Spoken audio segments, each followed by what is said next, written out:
예, 안녕하십니까. 저는 한양대병원 내분비 대사내과에서 근무하고 있는 박정환입니다. 제가 오늘 여러분들한테 말씀드릴 내용은 혹시 뭐 이렇게 제목을 보고 들어오신 분들도 좀 있으실 텐데요. 처음에 이제 살찌는 원인 뭐 이렇게 되니까 요즘 이제 핫한 이슈가 되고 있는 다이어트 이제 우리가 체중 감량에 매우 효과적인 약이죠. 뭐 세마글루타이드가 원체 한국에서 이제 출시가 되고 나서 많은 이슈가 있다 보니까 혹시 이런 거 아니야?" 이렇게 얘기를 하시는데 어 오늘은 이제 최근에 그 유명한 유튜버시죠. 유튜버 JJ 씨가 본인이 이렇게 되게 노력을 많이 했는데 살이 잘 빠지지 않아서 병원 가서 검사를 해 봤더니 갑상선 기능 저하증이었다. 그래서 살이 잘 빠지지 않았다라는 내용들이 좀 이슈가 돼서 오늘은 우리가 생각보다 잘 빠지지 않았다라는 내용들이 좀 이슈가 돼서 오늘은 우리가 많은 사람들이 걸리고 있지만 그래도 잘 정확하게 잘 알지 못하는 갑상선 기능 저하증에 대해서 좀 얘기를 나눠보고자 합니다.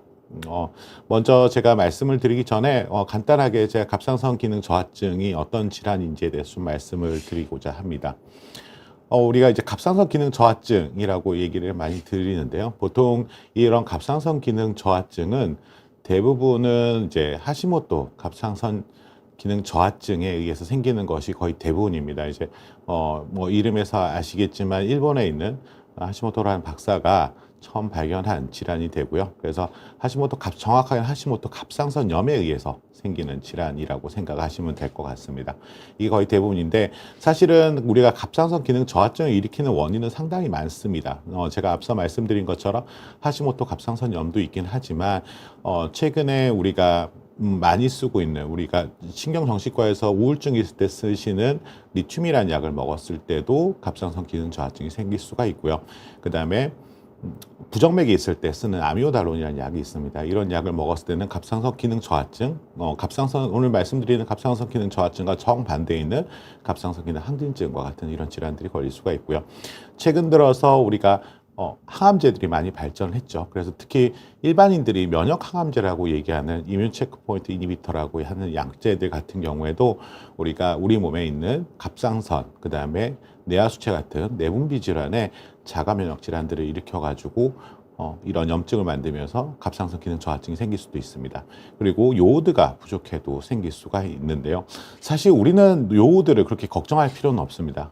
보시는 것처럼 우리나라는 뭐 여기 오늘 들어오신 분들도 많이 경험하시겠지만 우리 해산물 참 많이 먹잖아요. 특히 김도 많이 먹고 미역도 많이 먹고 그러죠. 그래서 외국 사람들 입장에서 보면 우리가 산모들이 출산하고 나서 미역국을 이렇게 먹는 걸 보면서 뭐 가끔 미국 사람들이 예전에 경악을 했다 이런 얘기들도 있는데 그 정도로 우리가 요오드를 충분히 먹고 있기 때문에 사실 요오드 부족 때문에 생기는 경우들은 잘 없고요. 아까 말씀드린 것처럼 여러 가지 약제에 의해서 생기는 경우들은 많습니다. 그래서 사실은 우리가 이러한 약들을 먹고 있을 때도 이러한 부분들이 좀 조심을 해야 되고요. 그래서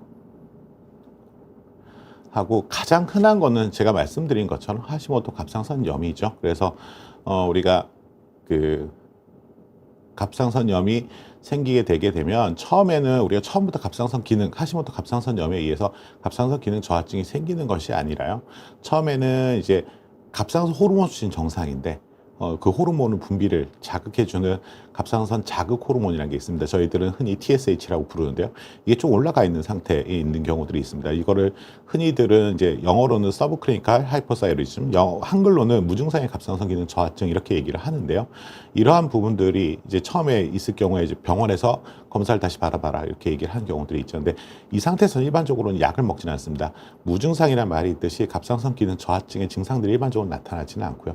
이것이 좀 지나다 보면 우리가 갑상선 기능 저하증으로 진행을 하게 되고 이때는 치료가 좀 필요하게 됩니다. 그리고 나서 이러한 갑상선염은 대부분은 자가 면역 질환이에요. 내 몸이 내 스스로를 공격하면 안 되는데 뭔가가 방아쇠를 당겨가지고 내 몸을 공격 대상으로 인식을 해서 내 갑상선을 막 공격을 합니다. 그래서 갑상선이 계속해서 염증을 갖고 되면서 그 염증이 호전되는 부분은 예전에 정상적인 갑상선으로 돌아오는 것이 아니라 우리가 조금은 이제 났으면서 가끔 이제 피부 같은 경우 낫는 경우에 조금 딱딱하게 굳은 살처럼 생기는 경우도 있죠. 그런 것처럼 우리가 이제 위축이 되고 이렇게 비정상적인 조직으로 돌아와서 이 갑상선이 전체적으로 작게 보이는 그런 경우들도 생기게 됩니다.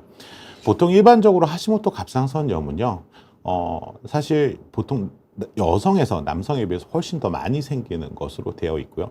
나이가 들수록 생기는 것으로 되어 있긴 합니다. 그래서 일반적으로 60세 이상 여성에서는 앞서 말씀드린 것처럼 서브클리니컬 하이퍼사이리즘, 우리가 무증상의 갑상선 기능 저하증은 약 10% 정도 있는 것으로 되어 있고요. 이러한 무증상의 갑상선 기능 저하증이 있는 경우에는 약 1년에 한 100명 있으면 한 4명 정도가 갑상선 기능 저하증으로 이제 발전할 수 있다라고 알려져 있습니다.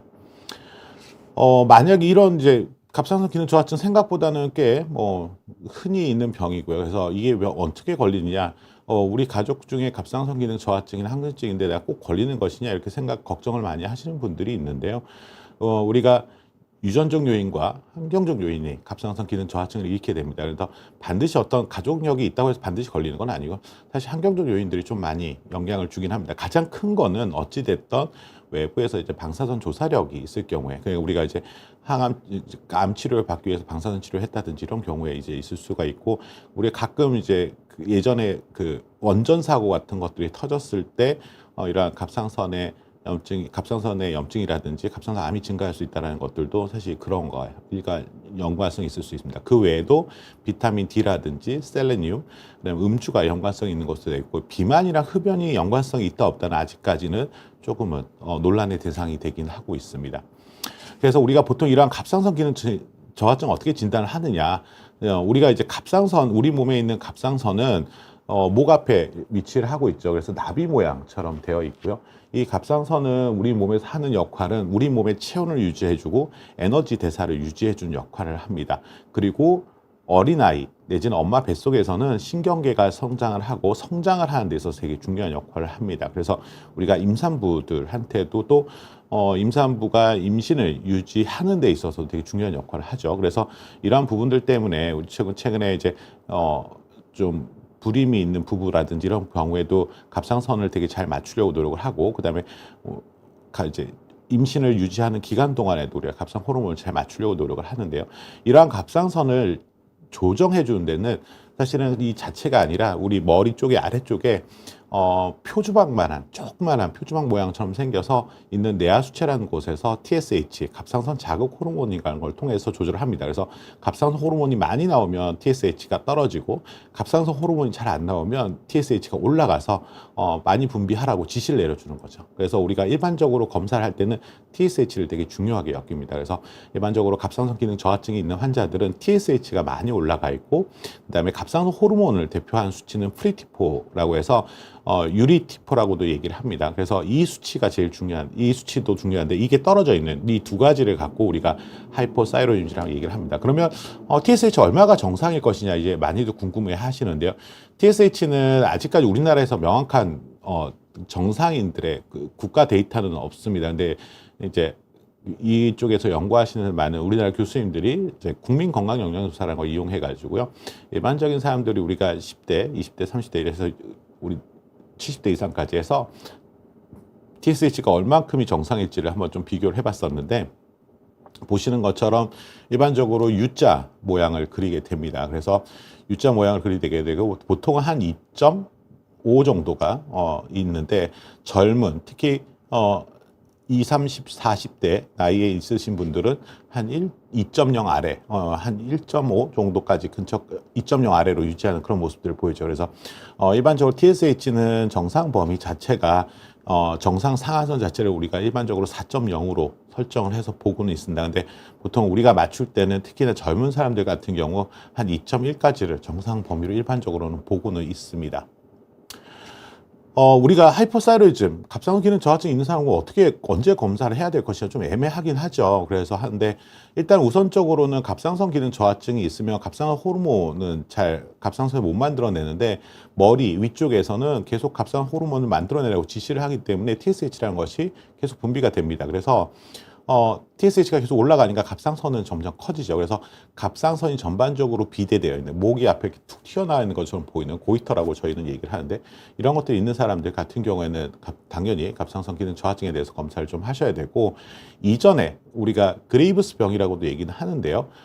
갑상선 기능 저하증이 항진증이 있었던 사람들 같은 경우에 항진증 치료가 끝나고 나서 약을 끊고 오랜 기간 동안 잘 지내다가 갑상선 기능 항진증 역시 마찬가지로 자가 면역성 질환이 이기 때문에 나중에 갑상선 기능 저하증이 발생하는 경우들이 있습니다.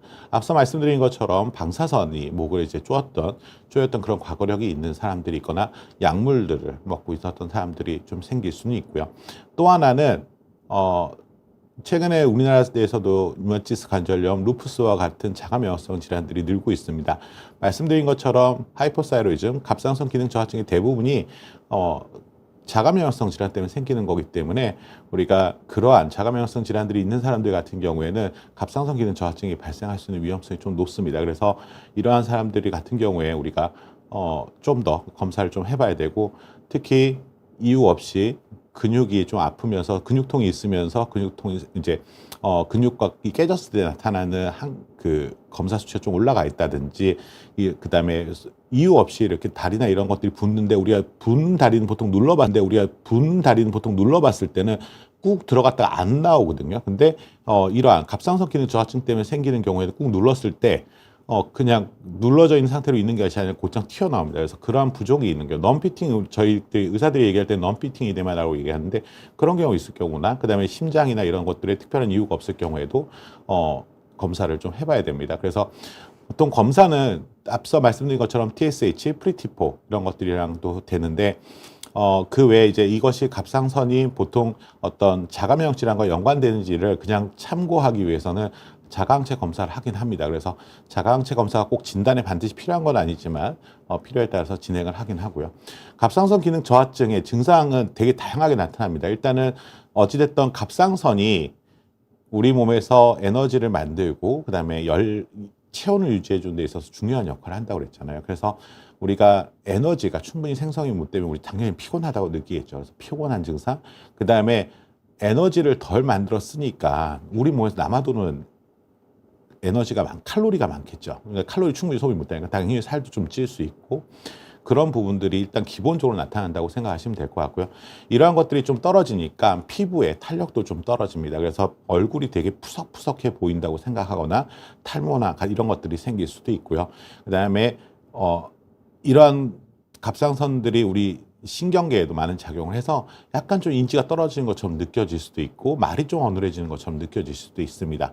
그리고 에너지가 우리가 대사가 잘 안 되니까 위장관 운동도 좀 떨어지겠죠. 그러니까 변비 같은 것들이 되게 잘 올 수 있고 식욕이 좀 떨어집니다. 근데 잘 먹지 못하는데 말씀드린 것처럼 에너지는 덜 쓰니까 체중은 좀 늘어나는 그런 부분들이 있고, 이유 없이 근육통이 좀 생기거나 근육에 경련이 일어나는 경우들도 있을 수 있습니다. 또한 심장이나 폐 쪽에 심장이 좀 기능이 떨어지면서 심장 쪽에서나 폐 쪽에서의 부종 같은 문제들이 생기는 경우들도 생길 수 있고, 특히 가임기 여성, 우리가 임신이 가능한 여성들에서는 월경이 줄거나 갑자기 월경이 너무 심해지는 그런 것들이 나타나기도 합니다. 그래서 이러한 증상들이 갑상선 기능 저하증의 증상이라고 하지만, 또 거꾸로 말해서 갑상선의 이런 증상들은 사실 갑상선에서만 나타나는 게 아니라 이런 증상들을 유발할 수 있는 정말 많은 질환들이 있습니다. 그래서 갑상선에서만 나타나는 질환들이 아니기 때문에 이런 것들이 있다고 해서 꼭 갑상선 기능 저하증이 있는 것은 아닙니다.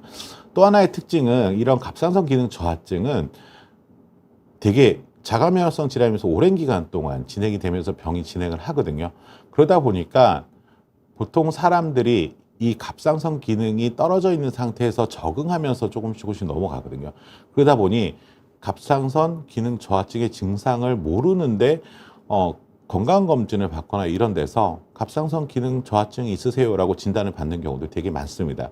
그래서 보통 우리들이 이런 것들이 치료를 했을 때 좋아졌다고 느끼는 사람도 있고요. 나는 약을 먹었는데도 좋아졌는지 잘 모르겠어요 라고 얘기를 하는 사람도 있습니다. 근데 보통 일반적으로 우리가 갑상선 기능 저하증이 있으면 피곤하다고 느끼지만, 사실 갑상선 질환이 있을 때 피곤함이라든지 증상들을 확 느낄 수 있는 거는 보통 항진증은 빠르게 진행하기 때문에 항진증 환자들은 상당히 증상을 잘 느끼면서 오고 저희들이 진료실에서 이런 증상이 언제부터 생겼어요라고 얘기하면 명확하게 그 시점을 얘기해 주시는 경우들이 많은데요. 저하증 환자분들은 이게 오랜 기간 동안 병이 생기면서 오다 보니까 잘 모르는 경우 내지는 증상이 있었더라도 이게 언제부터 이런 증상들이 생겼지라는 잘 모르는 경우들이 많습니다. 그래서 사실 앞서 말씀드렸던 많은 증상들이 있긴 하지만 우리가 사실 이런 증상들이 꼭 다 갖고 오는 경우들은 아니고요. 진짜 또 이런 증상들 때문에 오셔가지고 검사를 했는데 저하증을 진단받는 분들도 있습니다. 또한 앞서 말씀드린 것처럼 무증상의 갑상선 기능 저하증이라고 말씀드렸잖아요. 증상이 없다고 말씀을 드렸죠. 근데 일부 환자분들 같은 경우에는 그런 무증상 갑상선 기능 저하증 상태에서도 갑상선 기능 저하증 증상을 느끼시는 분들이 있습니다. 그리고 실제로 약을 썼을 때 좀 좋아지시는 분들이 있거든요. 그래서 이 증상의 정도는 갑상선 기능 저하증의 정도와는 상관은 크게 연관은 없지만 이 저하증이 너무 늦게 발견이 돼서 심한 상태에서 오게 되면 의식저하라든지 상당한 심부전을 갖고 오는 경우들이 많다라고 설명을 드릴 수 있을 것 같습니다. 보통 일반적으로 치료는 상당히 간단합니다. 그래서 치료는 레보사이록신이라는 갑상선 약을 먹으면 되는데요. 보통 일반적으로는 젊은 사람들 같은 경우는 100 마이크로그램, 그다음에 65세 이상에서 우리가 노인에서는 50 마이크로그램 정도를 복용을 하게 되고요. 이 약을 먹을 때 하시모토 갑상선염에 의한 경우라고 한다 그러면 약을 먹고 나서 TSH 수치가 정상화되는 용량을 찾아가는 것이 일반적이다라고 생각을 하면 될 것 같습니다. 그래서 보통 약을 먹고 나서 한 6주에서 8주 뒤에 처음 검사를 통해서 TSH를 스크리닝하고 보고 나서 TSH 수치에 따라서 우리가 레보사이록신 용량을 조금씩 조절하면서 약의 용량을 조절하게 되고 약의 용량이 잘 맞아서 잘 유지가 될 경우에는 보통 그 검사 간격을 좀 더 늘리게 됩니다. 근데 이 약을 먹을 때 조심하셔야 될 건 뭐냐면 갑상선 기능 저하증 약은 음식이나 그다음에 칼슘 내지는 우리가 철분제 이런 것들과 같이 먹었을 경우에 레보사이록신 자체가 이런 음식이나 이런 것 그다음에 식이섬유랑 이런 것들을 같이 먹으면 같이 흡착이 돼 가지고 위에서의 흡수가 확 떨어집니다.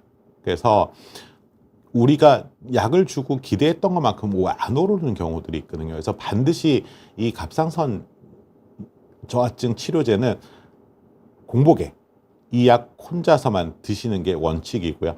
그러니까 흔히 공복이라고 하면 식사 후 3시간, 그걸 이 약을 먹고 나서 최소 1시간, 최소 30분 뒤에 어떤 음식물을 섭취하는 것을 권고를 하고 있습니다. 그리고 약을 만약에 내가 깜빡해서 잊어서 못 먹었다. 그러면 이 약은 24시간 작용하는 게 아니라 보통 한 번 먹으면 14일 정도 몸에 남아있기 때문에 그 다음날 2알을 먹어도 상관은 없다. 라고 생각하시면 될 것 같고요. 가끔 L3 제제가 있는데 장기적으로는 L4랑 L3 제제, 앞서 말씀드린 거는 보통 L4 제제고요. L3라는 것도 있는데 이런 것들은 일반적으로는 이 약 갖고는 치료는 하진 않고 특별한 경우에 필요할 때 쓰는 경우도 있습니다.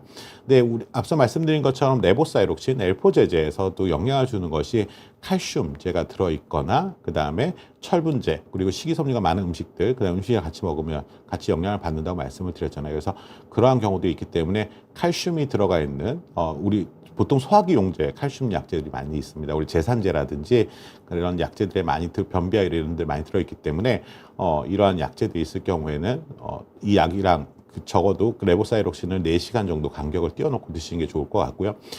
최근에 골다공증이 심하지 않을 때 먹게 되는 썸 제제라든지 이런 약제들도 좀 더 영향을 주는 것으로 되어 있습니다. 그래서 약제들이랑 가급적이면 이 약이랑 좀 떨어뜨려서 먹는 게 좋다라고 말씀을 드리고요.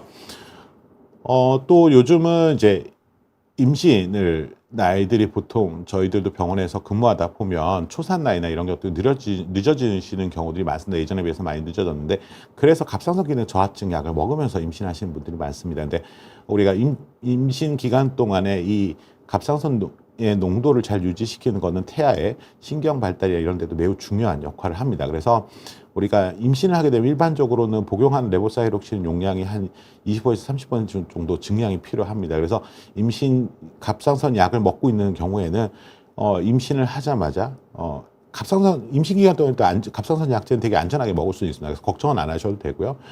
임신하자마자 갑상선 기능 검사를 하시고요. 가급적이면 임신 기간 초반, 그러니까 첫 20주 정도에서는 한 달에 한 번 정도는 꼭 검사를 하셔서 수치가 잘 유지가 되는지 좀 보시는 게 좋을 것 같습니다.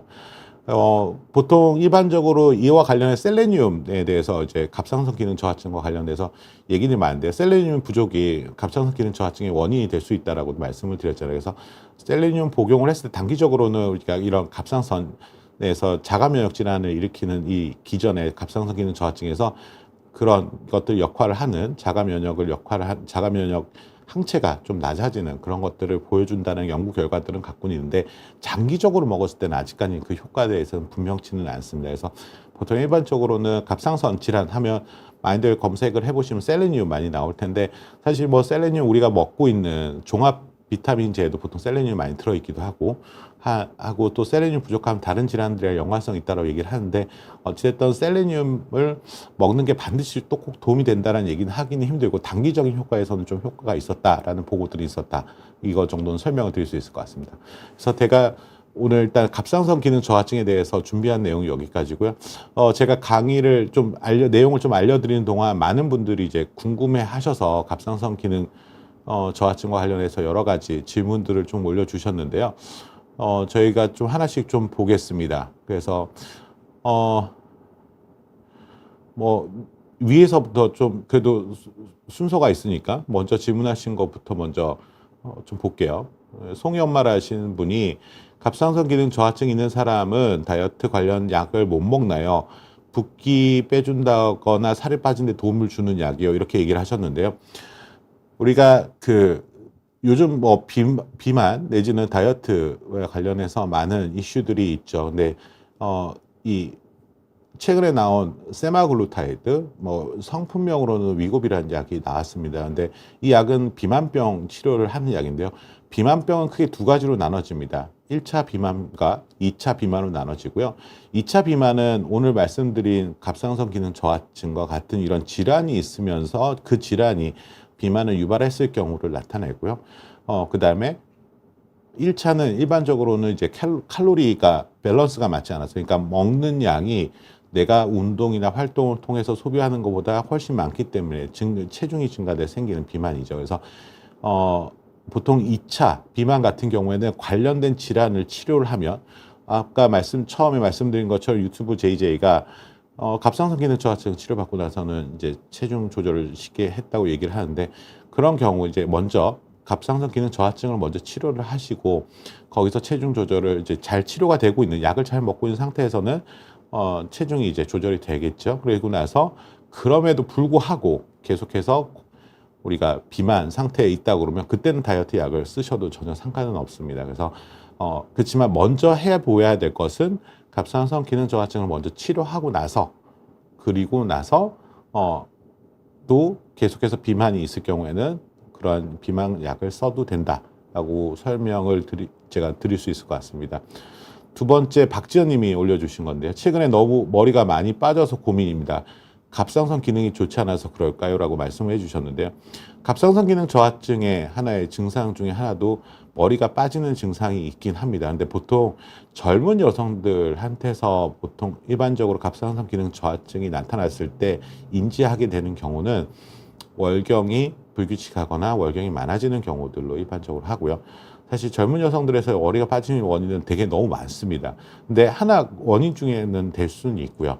근데 이제 뭐 여러 가지 호르몬 문제라든지 이런 것들도 있기 때문에 일단은 제가 봤을 때는 뭐 너무 갑상선 기능 저하증에만 이제 너무 관심을 두지 마시고 한 번은 피부과에서 정확하게 왜 탈모가 생기는지에 대해서 한 번은 검사를 받아보시는 것이 도움이 되지 않을까 생각합니다. 밑에 이니님 분이 올려주셨네요. 갑상선 초음파 결과에서 우엽에 0.35cm 크기의 결절이 있어서 추적 관찰을 하라고 하는데 기능 저하가 올 수 있을까요? 큐시미아 먹거나 삭센다 맞아도 될까요? 30대 여성 초반입니다. 라고 올려주셨는데요. 우리가 그 갑상선 질환은 크게 두 가지로 볼 수 있습니다. 제가 오늘 말씀드린 이러한 갑상선 기능과 관련되어 있는 기능 저하증, 그 다음에 기능 항진증, 이런 경우들은 갑상선 기능에 관련되어 있는 문제고요. 갑상선 초음파에서 우리가 이니처럼 올려주신 것처럼 결절이 있는 경우는 사실은 이 결절은 보통 우리가 일반적으로 갑상선 암과 연관성이 있을 수 있죠. 그래서 이 암에 대한 부분들이 있을 수 있습니다. 일반적으로 갑상선 기능 저하증이나 항진증이 있을 때도 초음파를 봤을 때 심할 때는 그러한 그 병변이 있는 부위가 결절이 있는 것처럼 보이기는 합니다. 근데 치료가 되고 나면 좀 없어지긴 하고요. 일반적으로 갑상선 기능 저하증이 있을 때 우리가 요즘 우리 오늘 방송 들으신 분들도 건강검진 받으시죠. 특히 종합검진 같은 거 받거나 회사에서 이제 건강검진 할 때 추가로 이제 좀 혜택을 주기 위해서 초음파 검사 같은 거 같이 하면 갑상선 초음파 보시는 분들 가끔 있으신데요. 초음파 검사했을 때 갑상선에 그 하시모토 갑상선염 같은 경우 있을 경우에는 보통 초음파에서 이게 균질하게 보여야 되는데 균질하게 보이지 않고 되게 지저분하게 보이는 것처럼 찍히는 경우들이 대부분입니다. 그래서 보통 일반적으로 초음파 그 판독지에 이렇게 불균질한 실질을 갖고 있다 이런 식으로 표현이 되거든요.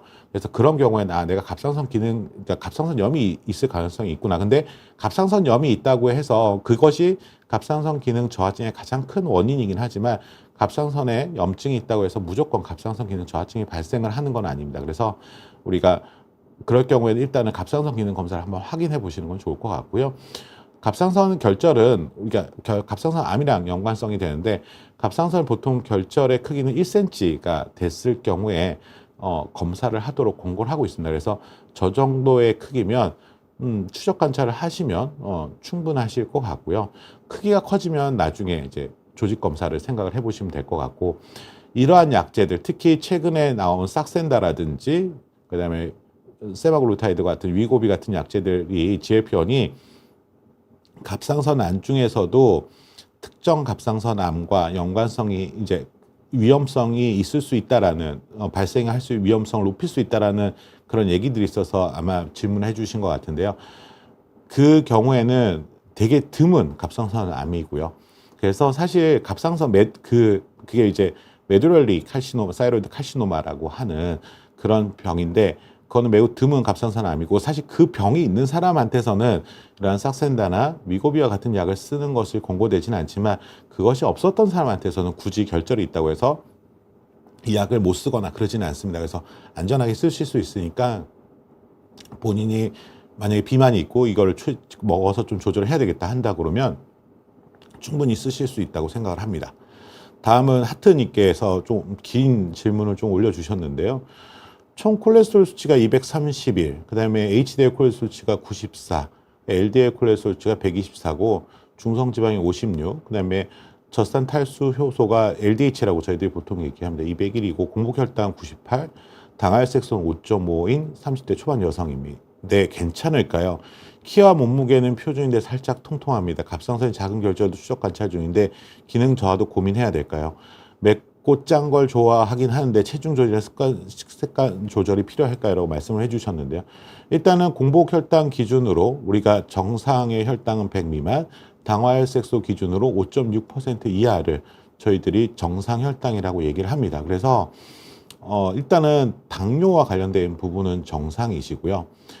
우리가 이상 지질혈증, 고콜레스테롤 혈증 뭐 이런 얘기들 하는 것들을 얘기할 때 저희들이 얘기하는 기준은 LDL 콜레스테롤 수치를 기준으로 얘기를 합니다. 근데 LDL 콜레스테롤 수치의 기준을 잡을 때 이 기준이 갖고 있는 조건에 따라서 달라져요. 그래서 일반적으로 우리가 위험인자라고 하면 남자 45세 이상, 여자 55세 이상, 그리고 중성지방이 150 이상이거나 HDL 콜레스테롤 수치가 40 미만인 경우, 여성 같은 경우에, 그 다음에 고혈압이라든지 고혈압 약을 먹고 있다든지 당뇨가 있다든지 아니면 당뇨병 약을 먹고 있다든지, 그 다음에 허리둘레가 뭐 남자는 90, 여자는 85 이상인 경우, 그 중에서 위험인자를 몇 개 갖고 있느냐에 따라 달라지긴 하는데 보통 일반적으로 지금 30대, 그러니까 아직 나이도 위험인자가 아니고 다른 질환들이 없죠. 그래서 LDL 콜레스테롤 수치는 160 미만, 특히 130 미만이면 적당하다고 되어 있습니다. 그래서 지금 우리 하트님 같은 경우에는 지금 건강 상태는 매우 좋고요. 결절은 제가 말씀드렸지만 1cm가 되지 않으면 일반적으로는 모양 좀 나쁜 경우에는 그보다 작을 때도 검사를 하긴 합니다. 그리고 그러한 갑상선의 암에 우리가 모양 갖고 진단할 수는 없지만 모양이 되게 기분 나쁜 경우도 있어요. 저희들이 봤을 때 이거는 검사하면 거의 갑상선 암이 나올 것 같은데라고 하는 경우도 있는데 그러한 결절들이 좀 1cm가 되진 않지만 그게 기도나 어떤 구조물에 되게 근접해 있거나 이럴 경우에 그거보다 작을 때도 검사를 하긴 합니다. 근데 일반적으로는 1cm가 되기 전에는 저희가 보통 검사를 하진 않고 추적 관찰만 하는데, 갑상선에 작은 결절이 있는 건 추적 관찰을 충분히 하시고요. 결절이 있다고 해서 기능 저하증이 생기는 건 아닙니다. 거꾸로 기능 저하증이 있을 경우에 갑상선 암의 위험성이 높아질 수 있느냐라는 부분도 있는데, 증가할 수도 있고 아닐 수 있다는 얘기가 있기 때문에, 그렇지만 거꾸로 절절이 있다고 해서 기능 저하증을 고민하지는 않으셔도 되고요. 당연히 우리가 지금 봐서는 표준이라고 하셨으니까 비만이나 과체중은 아니신 것 같은데, 결국에 여성분 같은 경우에는 보통 우리가 50대, 한국 나이로 지금 50대가 되면 폐경의 평균 나이가 50이라고 되어 있거든요. 여성 호르몬이 줄면 우리가 보통 일반적으로 근육량은 줄고 지방이 늘어나서 비만이 될 위험성이 높아진다고 되어 있죠. 그래서 미리 지금부터 조금은 식생활 습관을 조절을 하셔야지 나이가 들어가면서 생길 수 있는 어떤 체형의 변화라든지 비만의 위험성을 낮출 수 있을 거라고 생각을 합니다. 흰둥이와 푸드리 님께서 이제 아까 제가 말씀드렸던 내용에 대해서 좀 물어보셨는데, 갑상선 기능증이 심하면 암이랑도 연관이 되나요? 라고 얘기를 하셨는데요. 이게 연구 결과마다 조금씩은 다릅니다. 그래서 갑상선 기능 저하증이 있을 경우 갑상선 암의 위험성이 높아진다라고 얘기하는 연구 결과들도 있고 아니라고 얘기하는 부분들도 있거든요. 그래서 사실 이렇게 딱 정해져 있지는 않은데요. 갑상선 기능 저하증이 있으실 경우에는 저하증 치료를 잘 받으시는 중간에 어느 정도 이제 약의 용량이 잘 결정이 돼서 잘 조절이 된다고 하면, 그때는 한번 초음파 검사를 중간에 한번 해보시는 것도 도움이 될 수 있을 거라고 생각합니다. 갑상선 기능 저하증이 의심이 되는데 자연적으로 나아지기도 하나요? 사실 되게 애매한 질문이긴 한데, 앞서 말씀드린 것처럼 갑상선 기능 저하증의 대부분의 원인은 하시모토 갑상선염이라고 말씀을 드렸잖아요. 하시모토 갑상선염은 자가면역성 질환입니다. 근데 아쉬운 건 뭐냐면 자가면역 반응이라는 거는 한번 이제 이게 내 몸에서 이 면역 체계가 우리 몸에 있는 기관을 공격 대상으로 인식을 하면 이게 멈춰지지가 않습니다. 한번 프로그램이 되면 리셋이 안 되는 거죠. 그래서 우리가 컴퓨터 고장 나면 컴퓨터 그냥 껐다 켜면 되는데 우리 몸은 그게 안 됩니다. 그래서 이게 보통 계속 그 반응이 진행이 됩니다. 그래서 시간이 지나면 사실은 점점점 병은 좀 심해지는 쪽으로 가거든요. 그래서 일반적으로는 갑상선 기능 저하증이 있을 경우에는 하시모토 갑상선염에 의한 경우는 사실 자연적으로 나아지기는 일반적으로 힘들다라고 설명을 드리는데, 그 대신에 다른 원인, 앞서 말씀드린 것처럼 약제 같은 경우나 이런 경우는 약을 끊으면 다시 돌아오는 경우들이 있고요. 그다음에 갑상선 기능 저하증이 우리가 심하게 몸이 아파가지고 병원에 입원했을 경우에도 가끔 기능 저하증처럼 일시적으로 나타나는 경우도 있거든요. 그런 경우에는 또 자연스럽게 좋아지는 경우들도 있습니다. 그래서 그런 경우라면 조금은 지켜봐도 될 수 있다. 그렇지만 우리가 하시모토 갑상선염에 의한 경우라면 보통 자연적으로 나아지긴 힘들다. 근데 약물이면, 원인이 약물이란 다른 원인이면 그 원인을 중지하면 좋아지기도 하고, 그다음에 몸이 아팠을 때 그런 저하증이 의심이 되는 상황이 있었다면 몸이 회복하고 나서 자연적으로 좋아지는 경우들도 있다라고 말씀을 드리겠습니다. 아직은 청춘이다 님께서 갑상선 기능 저하증이어도 살이 안 찌는 사람이 있나요? 이렇게 물어보셨는데, 우리가 일반적으로 갑상선 기능 저하증이 있으면 살이 찌고, 그 다음에 갑상선 기능 항진증이 있으면 살이 빠진다고 하죠. 근데 그건 이제 우리가 흔히 얘기하는 일반적인 상황입니다. 일반적인 상황. 우리가 보통 갑상선 기능 항진증이 있으면 한 달 사이에도 6kg, 10kg 이렇게 빠져서 온 사람도 있거든요. 근데 거꾸로 살이 쪄서 오는 사람도 있어요. 왜냐하면 많이 먹어서. 거꾸로 갑상선 기능 저하증이 있을 경우에는 식욕이 떨어진다고 그랬잖아요. 변비도 있으니까 잘 안 먹게 되죠. 그래서 잘 안 먹어서 살이 좀 빠져서 오시는 사람도 또 있어요. 그래서 일반적으로는 갑상선 기능 저하증이 있을 때는 살이 찌고, 보통 갑상선 기능 항진증이 있을 때는, 기능이 올라가는 항진증이 있을 때는 살이 빠지는 걸로 되어 있긴 한데요. 기능 저하증 환자도 살이 찔 수도 있고, 그다음에 항진증 환자도 살이 빠질 수도 있고, 갑상선 기능 항진증 환자도 살이 찔 수 있다. 그래서 꼭 반드시 그런 건 아니다. 일반적으로 그런 거기 때문에, 그래서 기능 저하증도 살이 안 찌는 사람들도 있을 수는 있습니다. 그래서 꼭 살이 빠지는 건 아니고, 제가 말씀드렸던 아까 그 증상들이 갑상선 기능 저하증이 생기면 다 있는 건 아니에요. 어떤 사람은 어떤 증상이 있고 어떤 증상이 없고 이렇게 해야 되거든요. 그래서 그런 증상이 있을 때 우리가 한번 의심해 볼 수 있다는 거지 반드시 다 나타나는 건 아니기 때문에 체중이 안 변화가 없거나 빠질 수도 있고 그렇다고 생각하시면 될 것 같습니다. 크리스마스 선물님께서 삭센다, 펜터민, 큐시미아 같은 다이어트 약을 오래 먹으면 갑상선에 안 좋은 영향을 줄 수 있을까요? 궁금합니다. 이렇게 얘기를 하셨는데요. 아직까지는 그런 연구 결과는 없습니다. 그리고 아마 이제 특히나 우리가 이제 삭센다를 포함한 GLP-1 리셉터 아고니스트, 요즘에 이제 가장 핫한 우리가 이제 비만병 치료제죠. 그래서 이런 약물들이 이제 핫하다 보니까 거기서 앞서 말씀드린 것처럼 메두러리 사이로이드 칼시노마 같은 이런 수질암, 갑상선 수질암이랑 연관성이 위험성을 높일 수 있다는 부분들 때문에 그러신 것 같은데 그러한 문제는 생기지는 않는 것으로 되어 있어서 그런 병을 갖고 있는 경우 아니면 그렇게 위험하지는 않기 때문에 그 부분에 대해서는 걱정하지 않으셔도 될 것 같고요. 요즘 사실 다이어트 약물 특히 이제 앞으로 더 센 약들도 아마 우리나라에서 이제 출시가 될 텐데 최근에 이러한 체중을 감량시켜주는 약물들이 많이 나오니까 많은 관심들이 있으신데 제가 여기서 잠깐 하나 좀 더 좀 말씀을 드리면 사실 이러한 약물들은 우리가 비만을 갖고 있는 사람들을 치료하기 위한 목적으로 만들어졌고요. 이 약을 연구할 때는 비만한 사람들을 대상으로 해서 임상 연구가 진행이 됐습니다. 근데 이러한 약물들 자체는 특히 펜텀이나 큐시미아 같은 약물들은 저희들이 흔히 얘기하는 향정신성 의약품에 들어가는 약물이고요. 그다음에 삭센다 같은 경우에는 위장관 운동을 조절하는 역할들이 크기 때문에 사실은 우리가 오심, 그러니까 미식거림, 그다음에 구토 증상 이런 것들이 좀 생기거나 심한 경우에는 장마비 같은 경우들이 오는 경우들도 있거든요. 그래서 사실 정상 체중이거나 그다음에 과체중인 분들은 사실상 이런 약물을 미용 목적으로 쓰시는 거는 좀 더 위험하실 수 있습니다. 효과는 없으면서 오히려 위험한 부분도 있을 수 있기 때문에 이러한 약물들을 쓰실 때는 꼭 비만이 있는 분들만 쓰시면 좋을 것 같습니다. 그다음에 백말띠 미네 씨가 올려주신 내용에 대해서 좀 보겠습니다. 30대 중반 여성이시고요. 갑상선 기능 저하증이 유전과 연관이 되나요? 저는 저하증이 있는데 약을 먹을 정도의 수치 기준은 아니라고 해서 약을 먹지 않고 있는데 계속 지켜봐야 할까요? 라고 말씀을 하셨는데요. 말씀드린 것처럼 갑상선 기능 저하증도 유전과도 연관성이 있을 수는 있습니다. 근데 앞서 말씀드린 것처럼 100% 유전에 의해서만 결정되는 질환은 아니에요. 우리가 유전과 관련되어 있는 질환, 100% 연관되는 질환은 그렇게 많지는 않거든요. 그래서 있을 경우에는 위험성이 있을 수는 있지만 반드시 생기는 건 아니다. 우리가 당뇨병도 마찬가지세요. 제가 당뇨병 진료를 하다 보면 그런 얘기를 하시는 분이 있어요. 우리 집에는 당뇨병 환자가 없는데 저는 당뇨병이 아닐 거예요. 이렇게 얘기를 하는데 당뇨병도 유전성이 있긴 하지만 100% 유전과 관련되어 있는 건 아니고 어떤 주변의 환경에 의해서 영향을 받는 부분도 상당히 크기 때문에 그러한 부분들이 있기 때문에 꼭 가족력이 있다고 해서 생기거나 가족력이 없다고 해서 안 생기는 그런 질환은 아닙니다. 근데 이번 질문이 아마 제가 앞서 말씀드린 것처럼 TSH는 조금 올라가 있는 정상보다 우리가 아까 일반적으로 한 4 정도를 정상으로 본다고 말씀을 드렸잖아요. 근데 그거 이상으로 올라가 있는데 갑상 호르몬 수준 정상인 우리가 흔히 얘기하는 서브클리니칼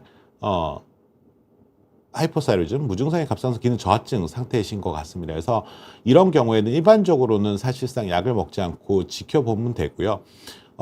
그냥 1년에 한 번 정도 갑상선 기능 검사를 계속해서 하면서 추적 관찰을 하시면 될 것 같습니다. 근데 30대 중반인데 요즘은 30대 중반에도 처음으로 임신해서 오시는 분들도 있거든요. 근데 사실 이런 경우에 임신이 잘 되지 않으니까 만약에 임신을 준비하는 경우라고 하면 예를 들어서 그런 경우에는 임신이 잘 되지 않은 경우가 있습니다. 그래서 요즘 보면 우리가 난임을 전문으로 하는 병원에서 사실 그런 이제 이게 잘 임신이 되지 않을 때 꼭 맞춰달라고 저희한테 요구하는 경우가 뭐냐면 TSH 수치를 상당히 정상 범위 안쪽으로 유지를 하게 약을 써서 맞춰달라고 얘기를 하거든요. 그래서 그런 경우라면 사실 약을 먹는 것도 좀 생각을 해보시면 좋을 것 같은데 그것이 아니고 증상이 없다면 아직은 약을 먹지 않으셔도 되고 1년에 한 번 정도는 꼭 검사를 해서 이게 기능 저하증으로 갈 수 있는 위험성이 상대적으로 높은 거거든요. 그래서 한 번씩 추적 관찰 해보시면 좋을 것 같습니다.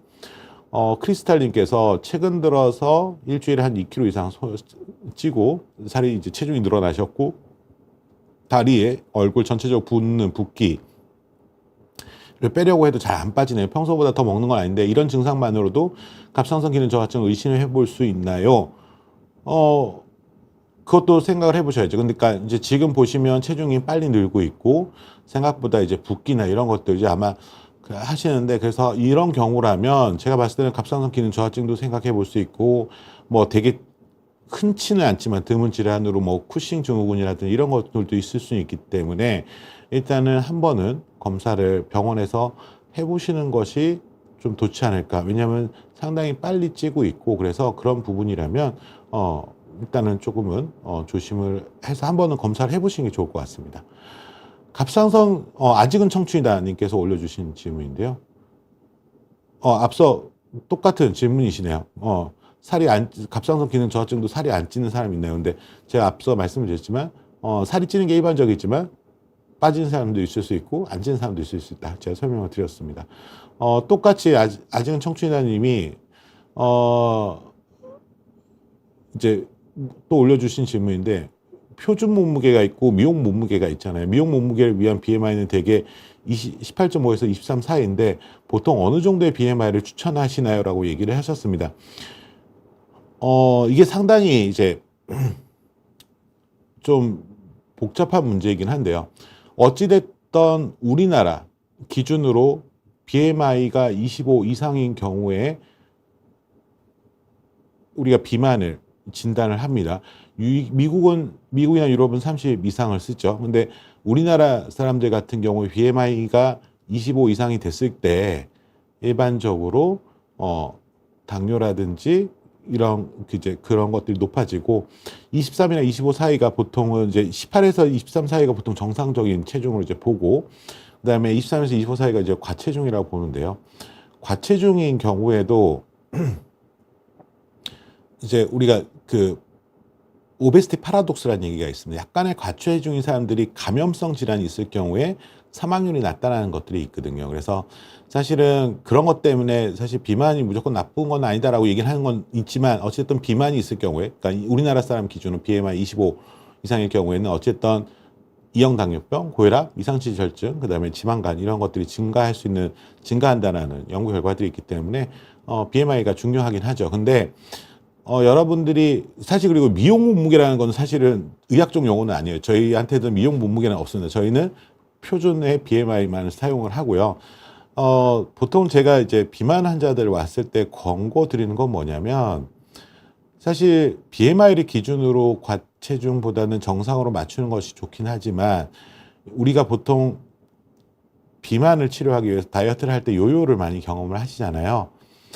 그 중에 하나가 너무 빨리 체중을 빼게 되면 우리 몸도 피곤함을 느낍니다. 그래서 제가 보통은 체중을 계단식으로 빼라고 얘기를 하거든요. 그래서 체중을 좀 빠지다 보면 내 몸 상태가 상당히 좋다라고 느끼는 시점이 있습니다. 그러면 그 정도 선에서, 근데 그거보다 좀 더 체중이 빠지면 되게 피곤하게 느끼는 경우도 있거든요. 그러면 일단은 몸이 상당히 좋다고 느끼는 부분에서 잠깐 멈추고 그 몸무게를 유지하도록 노력을 하고, 그 몸무게를 유지하면서 운동도 하고 이렇게 해서 몸을 만들라고 얘기를 합니다. 그리고 시간이 좀 지나고 나서 다시 조금씩 체중을 빼라고 하는데요.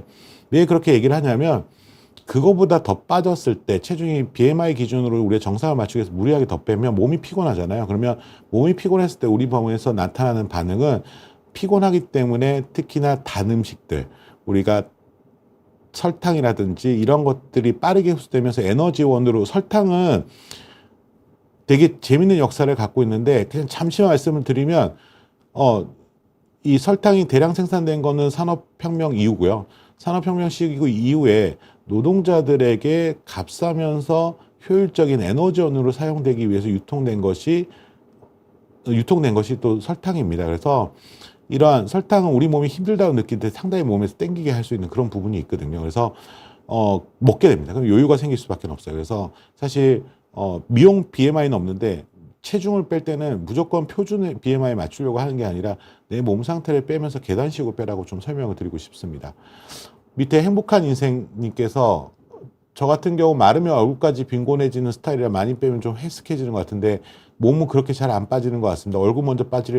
얼굴만 먼저 빠지지 않으려면 어떻게 해야 될까요? 이렇게 하시는데, 아쉽게도 우리가 체중을 빠지면 체중이 빠지는 순서가 일반적으로는 얼굴이 제일 먼저 빠지고요. 뱃살이 가장 늦게 빠집니다. 찌기 시작하면 뱃살이 먼저 찌고요. 얼굴살이 가장 늦게 찝니다. 그래서 이건 어쩔 수가 없어요. 그냥 끝까지 잘 다이어트를 시기 조절을 좀 하셔야 될 것 같고요. 투덜이님께서 갑상선 왼쪽 오른쪽에 안 좋은 혹이 생겼는데 0.5mm, 그러니까 0.5cm이겠죠? 센티미터겠죠? 사이즈가 작아서 조직 검사가 어려울 수도 있다고 하시더라고요. 이게 암일 수도 있는 건가요? 현재 다른 암 진단받은 상태입니다. 일반적으로 암이 생겼던 환자분들은 다른 세컨드 암, 우리가 얘기한 다른 암이 생길 수 있는 위험성이 일반적으로 암이 없었던 사람들에 비해서는 좀 높다라고는 알려져 있습니다.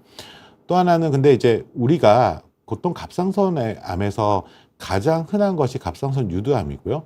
그 다음에 그 외에 이제 갑상선 여포암, 그리고 갑상선 수질암, 그 다음에 미분암이 있는데, 사실 갑상선 수질암과 미분암은 예후가 상당히 좋지 않고, 유두성 갑상선암 같은 경우에는 그래도 예후가 좀 좋은 편으로 알려져 있죠. 우리나라 사람들의 갑상선암의 거의 95% 이상은 유두성 갑상선암으로 알려져 있고요. 유두성 갑상선암은 일반적으로 1cm 이상일 때, 1cm 이상일 경우에 전이를 시작한다고 알려져 있습니다. 일반적으로. 그래서 보통 일반적으로 그래서 1cm 미만일 경우에는 보통 검사를 잘 하지 않고 지켜보는 경우가 일반적이거든요. 제 환자분 중에도 되게 모양은 갑상선 암이에요. 그리고 검사했는데 그분 작았는데 갑상선 암이 나왔거든요. 근데 되게 이렇게 캡슐에 잘 쌓여져 있는 그런 갑상선 암 병변들이 있습니다. 그런 경우에는 그분 같은 경우 저는 한 10년 추적 관찰 했는데 또 그 사이즈 그대로 해가지고 커지지 않고 그대로 잘 유지하시는 분도 있거든요. 그래서 일단은 이런 경우라면 0.5cm라면 6개월 뒤 정도에 다시 한번 추적 관찰, 이렇게 모양이 좀 나쁜 모양이라고 해서 걱정이 된다 그러면 6개월 뒤에 추적 관찰 하셔가지고 사이즈가 어떻게 되는지 이런 것들 보시면서 조금씩 검사를 하셔도 크게 문제는 되지는 않을 거라고 생각을 하고요. 근데 이제 암을 진단받고 치료받으신 과거력이 있기 때문에 조금은 아쉽지만 갑상선암의 위험성도 상대적으로 조금은 높아질 수 있다라고 좀 알고 계시면 좋을 것 같습니다. 따뜻한 겨울님께서 올려주신 질문인데요. 갑상선 결절이 있을 때 먹지 말아야 될 영양제가 있을까요? 갑상선 요오드 영양제 먹어도 괜찮을까요? 말씀하셨는데 갑상선 결절이 있을 때 먹지 말아야 될 영양제는 딱히는 없습니다. 근데 앞서 제가 강의할 때도 잠깐 말씀을 드렸는데 우리나라는 요오드를 충분히 섭취하는 지역이기 때문에 보통 요오드를 먹는 나라들이 있죠. 바닷가가 없고 김내 이런 것들이 없는 이제 그러니까 해산물이 이런 것들을 잘 못 먹는 지역에서는 요오드 섭취가 부족할 수 있기 때문에 요오드를 따로 먹습니다. 근데 우리나라 같은 경우에는 굳이 식생활이 요오드가 많은 우리가 식재료를 많이 먹기 때문에 굳이 갑상선 요오드 영양제를 먹을 필요는 없습니다. 그래서 그냥 피해야 될 영양제는 없고 그냥 명량제 편히 드셔도 되고요. 근데 굳이 요오드까지는 먹을 필요는 없다라고 이렇게 설명을 드리겠습니다. 박지연님께서 뱃살 얘기를 하셨는데 가장 다이어트의 기본은요. 우리가 다이어트 비만을 정의할 때 들어오는 칼로리와 나가는 칼로리의 밸런스가 맞지 않다. 즉 우리가 소비하는 에너지가 적기 때문에 가끔 그래서 갑상선 기능 저하증 환자들도 그런 경우도 있기 때문에 이제 밸런스가 맞지 않은 이제 메타볼리즘이 떨어지기 때문에 살이 찌는 거잖아요. 그래서 그런 거기 때문에 일단은 그렇지만 본인이 좀 의심이 되면 다른 질환이 있어서 갑상 기능 저하증이라든지 이런 질환이 있어서 살이 찌는 건 아닌지 검사를 해보시고요. 중요한 거는 뭐냐면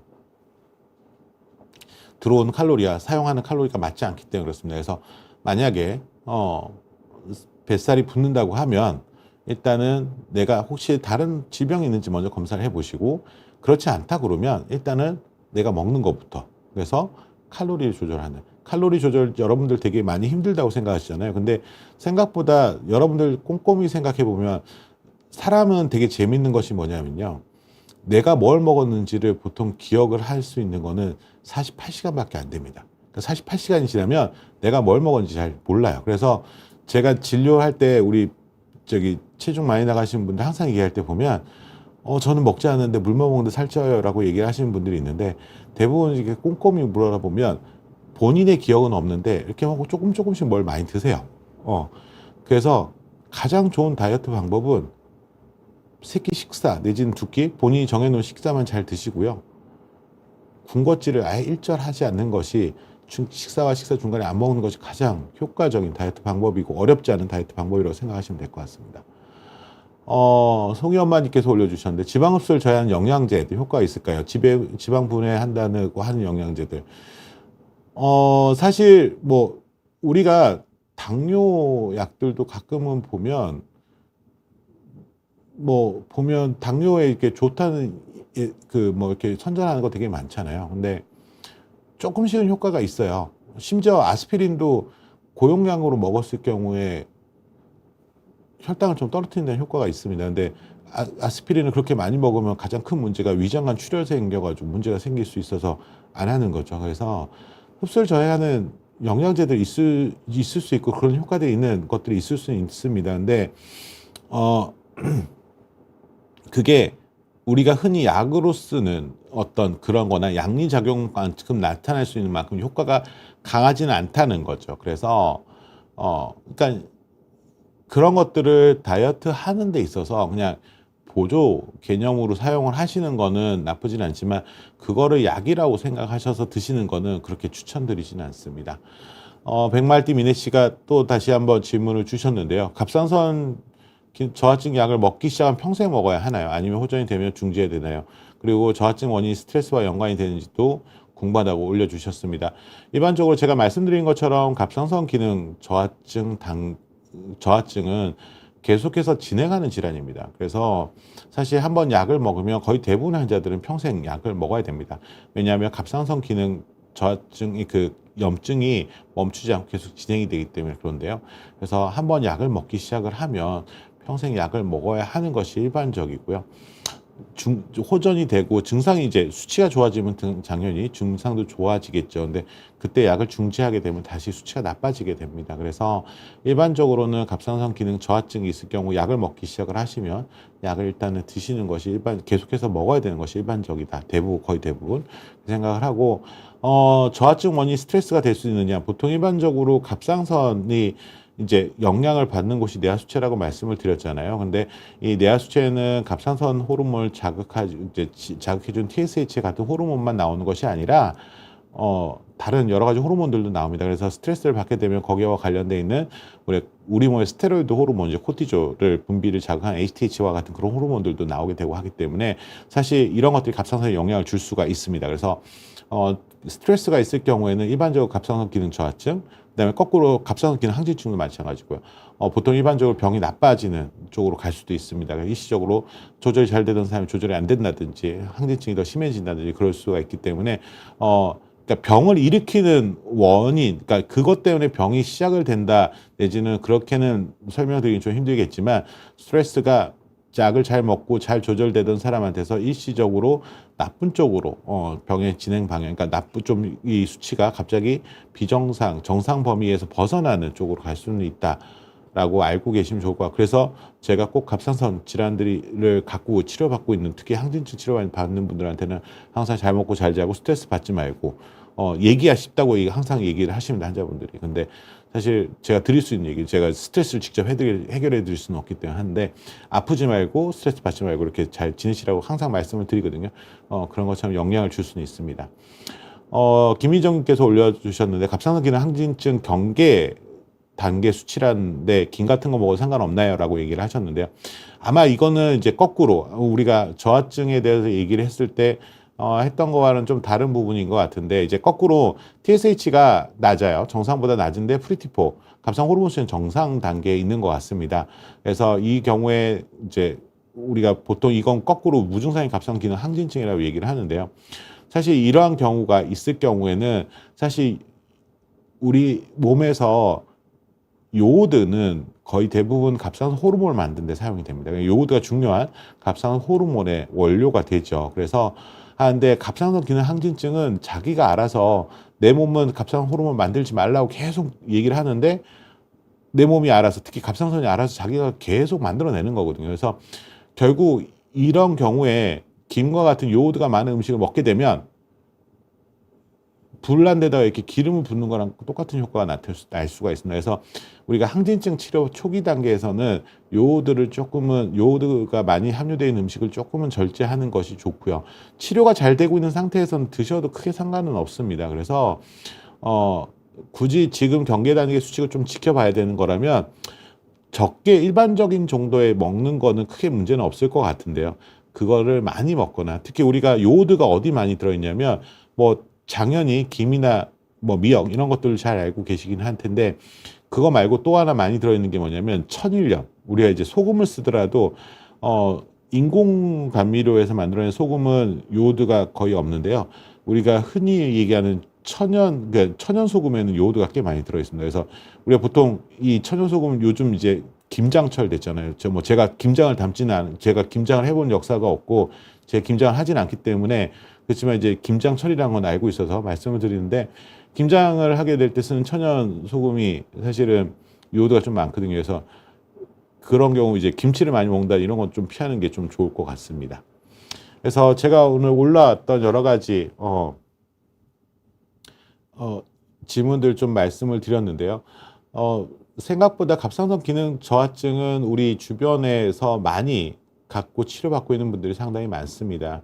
그리고 이 질환은 진단만 잘 되고 약만 잘 먹으면 이 약은 평생 먹어도 문제가 없는 약이거든요. 가끔 이제 부작용을 호소하시는 분들은 그 약에 들어있는 보통 거의 부작용이 없고요. 약에 들어있는 색소 내지는 우리가 약에도 이 약에 이제 보존제 같은 것들이 좀 들어있는데 그런 것들에 되게 민감해서 과민 반응이 나타나시는 분들이 있긴 하지만 그 외에는 정말로 부작용이 없는 약입니다. 그래서 임신 기간 동안에도 안전하게 쓸 수 있는 약이라고 말씀을 드렸잖아요. 그래서 어떻게 보면 그러니까 갑상선 기능 저하증은 진단이 잘 되고 약만 잘 드시면 약을 먹어서 귀찮은 거는 있지만 정상이가 똑같은 생활을 할 수 있는 질환이라고 생각하시면 될 것 같습니다. 그래서 한번 의심이 될 경우에는 한번 검사를 받아보시고요.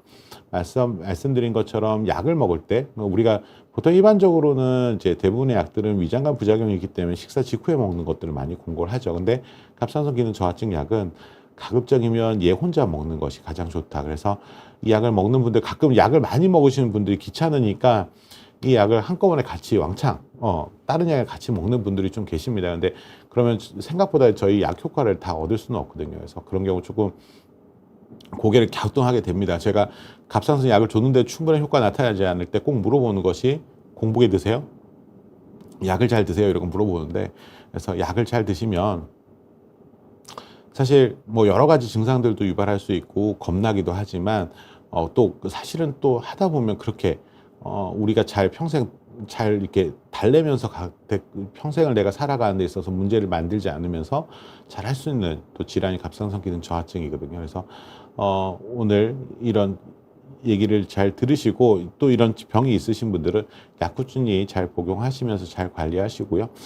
말씀드린 것처럼 갑상선이 되게 흔한 질환이긴 한데 많이 겁내지는 마시고 그다음에 잘 그 주변에 있는 우리 주치 선생님이랑 잘 상의를 하시면 잘 극복해 나갈 수 있는 것이 갑상선 질환이기 때문에 잘 그렇게 조절해 가시면 좋겠습니다.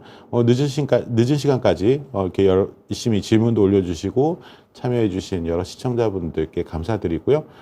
저는 오늘 여기서 갑상선 기능 저하증에 대한 이슈 정리를 마치고자 합니다. 늦은 시간까지 시청해 주신 여러분들께 매우 감사드립니다. 감사합니다.